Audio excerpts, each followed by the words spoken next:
দর্শক দেখছিলেন যে গতকাল রাতে ধানমন্ডির যে স্টার কাবাব এলাকা রয়েছে সেই স্টার কাবাব এলাকার পাশেই একটি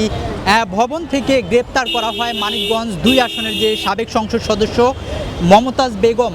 এবং তাকে গ্রেপ্তারের পরেই গতকাল রাতেই ডিবি কার্যালয়ে নিয়ে আসা হয় এবং গতকাল রাত থেকে সকাল পর্যন্ত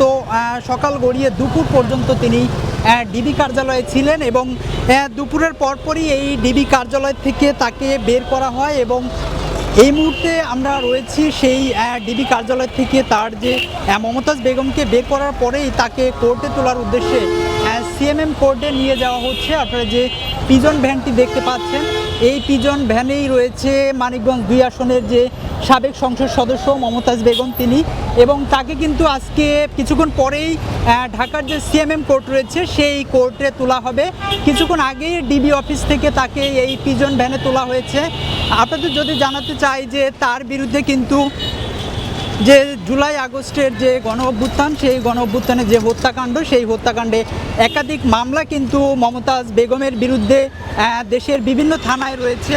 আরেকটি বিষয় যদি জানাতে চাই যে সকাল থেকে আমরা সেই ডিবি কার্যালয়ের সামনেই অপেক্ষা করছিলাম এবং দুপুরের পরপরই ডিবি কার্যালয় থেকে এই মমতাজ বেগমকে এই পিজন ভ্যানে তোলা হয় এবং তাকে কিন্তু সেই